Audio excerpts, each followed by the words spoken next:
Hello guys, हे बघा मी रात्रीच्या उरलेल्या चपात्यापासून किती छान असा नाश्ता बनवलेला आहे. तुम्ही पण एकदा नक्की बनवून बघा, तुम्हाला पण नक्की आवडेल. आणि रात्रीच्या उरलेल्या चपात्या अशा वेस्ट जाणार नाहीत. खूप छान आणि टेस्टी असा नाश्ता बनतो. तुम्ही नक्की ट्राय करून बघा. आणि बघू शकता तुम्ही यामध्ये मी किती वटाणे टाकून किती मस्त बनवलेला आहे. तर तुम्हाला आवडला तर नक्की तुम्ही ट्राय करून बघा आणि माझ्या चॅनलला सबस्क्राईब करायला विसरू नका.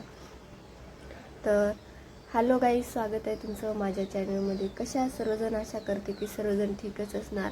आणि खूप खूप धन्यवाद तुमचे माझ्या चॅनल व्हिडिओ बघता, तुम्ही माझ्या चॅनलला सबस्क्राईब केले आणि लाईक करता बघता, तर त्यासाठी स्वागत आहे तुमचं माझ्या चॅनलमध्ये. खूप खूप धन्यवाद आहे. तर बघू शकता इथे मी चहा ठेवलेला आहे आणि आता नाश्ता बनवत आहे मी. तरी बघा, रात्रीच्या माझ्या चपात्या उरलेल्या होत्या, 3-4 चपात्या उरलेल्या होत्या. तर मी ह्या चपात्याचं काय करावं विचार केला. तर मी आता हे नाश्ता मिक्सरमधून असे बारीक करून घेतलेलं आहे. बारीक बारीक तुकडे करून मिक्सरमध्ये टाकले आणि नंतर असं बारीक करून घेतलेलं आहे मिक्सरमधून मी. तर अशा पद्धतीने छान असं बारीक करून घ्यायचं आहे. इथे ठेवलेली आहे मी कढाई, त्यामध्ये तेल घालायचं आहे, तेल टाकायचं आहे, तेल छान तापू द्यायचं आहे. खूप छान आणि भारी लागतो, एकदम टेस्टी लागतो. मुलांना तर खूप आवडेल अशा पद्धतीचा हा नाश्ता. तुम्ही म्हणजे रात्रीच्या उरलेल्या शिळ्या चपात्याचं काय, पण ताठ्या चपात्याचं पण आम्ही बनवून खातो. कधी कधी खायचं मन केलं ना, तर पोहे जास्त खात नाहीत, त्यामुळे हे असं जर बनवलं ना तर खूप मस्त आवडीने खातात मुलं पण. तर यामध्ये तुम्ही खूप साऱ्या भाज्या पण घालू शकता, खूप मस्त लागते भाज्या घातल्याने पण. पण इथे मी कांदा, मिरची, कढीपत्ता घालत आहे. बघू शकता तुम्ही, कांदा, मिरची आणि कढीपत्ता घातलेला आहे. आता हे छान असं भाजून घ्यायचं आहे आपल्याला. मिरची, कढीपत्ता आणि कांदा छान असं भाजून घ्यायचं आहे. इथे मी 3 मिरच्या घेतलेल्या आहेत, मोठ्या आकाराच्या बारीक चिरून. तुम्ही तुमच्या आवडीनुसार तिखट घेऊ शकता. यामध्ये काय लाल मिरची पावडर घालायचं नाही, त्यामुळे मी ते मिरच्या घातलेल्या आहेत. तर आमच्याकडे खूप तिखट खातात, त्यामुळे मी मिरच्या घेतलेल्या आहेत ती. तर बघू शकता इथे तुम्ही टोमॅटो पण कांदा थोडा असा भाजत आलेला आहे, मिरच्या कांदा आपला, तेव्हा टोमॅटो पण घालायचा आहे. टोमॅटो पण असा छान भाजून घ्यायचा आहे. तर छान असं आपलं हे भाजून घ्यायचं आहे. कांदा, टोमॅटो, मिरची हे सगळं भाजून घ्यायचं आहे छानपैकी आपल्याला. तर ना बघा, यामध्ये मटार पण टाकलेले आहेत मी. मटार मग मी एकदा जास्त घेऊन येते आणि फ्रीझरमध्ये ठेवून देते. तर हे बघा, अशा पद्धतीने मी फ्रीजमधले काढून धुवून टाकलेले आहेत यामध्ये मटार. यामध्ये शेंगदाणे पण घालू शकता तुम्ही, आलू पण घालू शकता, खूप भाज्या घालू शकता तुम्ही, जसं म्हणजे आवडीनुसार. माझ्याजवळ इथे भाज्या नव्हत्या म्हणून मी ते इतकंच भाज्या घातलेल्या आहेत त्यामुळे. तर अशा पद्धतीने बघू शकता तुम्ही किती मस्त अशी आपली ही रेसिपी तयार होत आहे. तर बघू शकता तुम्ही, असं वटाणे पण भाजायला टाईम लागतो ना शिजायला, त्यामुळे इथे मीठ घालायचं आहे. आता छानपैकी असं शिजू द्यायचं आहे याला. टोमॅटो पण छान विरघळला की छान मस्त लागतं, टेस्टी. तर अशा पद्धतीने बघू शकता तुम्ही इथे छान असं मिक्स करून घेत राहायचं. वटाणे पण आपले छान असे भाजून जातील आणि आपला कांदा हे पण सगळं भाजून जाईल. तर अशा पद्धतीने बघू शकता तुम्ही, असं झालेलं आहे तयार. वटाण्यासोबत ना सगळे आपले कांदा बिंदा मिरची सगळं पण भाजून जातं, त्यामुळे अशा पद्धतीने आपल्याला वटाणे कच्चे राहता कामा नये. नाही तर तुम्ही काय करायचं, वटाणे लवकर शिजण्यासाठी उकळीतून काढून मग नंतर टाकायचे. तर बघा, इथे हळदी पावडर घातलेला आहे मी.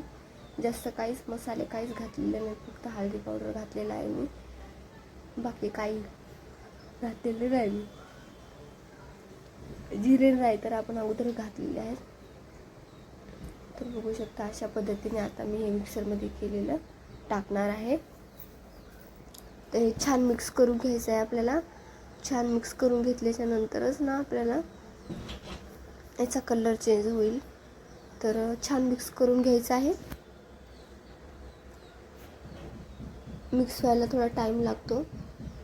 तर बघू शकता अशा पद्धतीने छान मिक्स झालेलं आहे. तर आपल्याला आणखीन परतून घ्यायचं आहे थोडा जास्त वेळ, कारण की आपलं हे चपाती कच्ची, म्हणजे चपातीचं उपमा आहे ना, तर कच्चं राहता कामा नये. तर बघू शकता असं हलवत राहायचं आहे. म्हणजे एक एक चपातीचा तुकडा ना आपल्याला मस्त लागतो असा क्रिस्पी क्रिस्पी.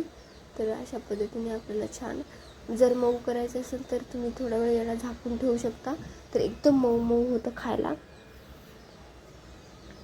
जर असं दाणेदार पाहिजे असेल तर असंच उघडं ठेवूनच करायचं आहे. ते बघू शकता तुम्ही इथे किती मस्त असं आपला चपात्याचा चुरमा म्हणा, कोणी चुरमा म्हणतं, कोणी उपमा म्हणतं, कोणी काही पण म्हणतं. आम्ही चुरमा म्हणतो, उपमा म्हणतो. तर बघू शकता तुम्ही अशा पद्धतीने किती मस्त असं तयार झालेलं आहे.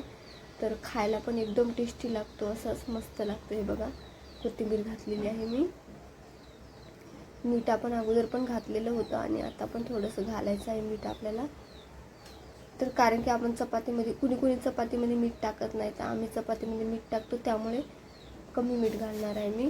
कारण की अगोदर पण मीठ घातलेलं आहे आपण आणि चपातीमध्ये पण मीठ होतं. आता थोडंच मीठ घालणार आहे मी चवीनुसार. बघू शकता किती मस्त असा आपला नाश्ता तयार झालेला आहे. एकदम हलका फुलका नाश्ता आहे आणि खायला पण इझी आणि पचायला पण इझी आणि खूप मस्त लागतो, टेस्टी लागतो एकदम. तर तुम्ही नक्की ट्राय करून बघा. ही रेसिपी कशी वाटली तुम्हाला नक्की कमेंट करून सांगा आणि माझ्या चॅनलला सबस्क्राईब करायला विसरू नका. तर बघू शकता किती मस्त असा आपला उपमा चुरमा तयार झालेला आहे.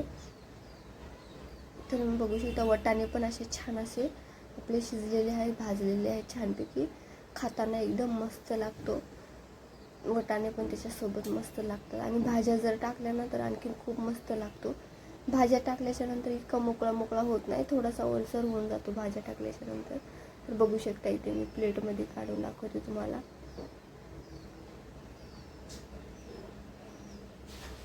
बघू शकता किती मस्त असा आपला चुरमा तयार झालेला आहे. आणि कुणाकुणाला आवडते हे खायला नक्की कमेंट करून सांगा. कुणाकुणाला आवडतं जास्त खायला.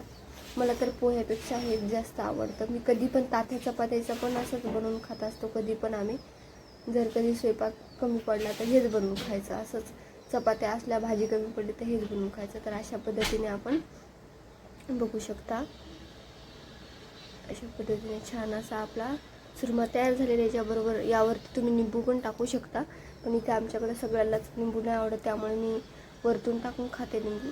तर बघू शकता अशा पद्धतीने निंबू कांदा सोबत घेतलेला आहे. चला तर रेसिपी कशी वाटली नक्की बाय बाय ट्राय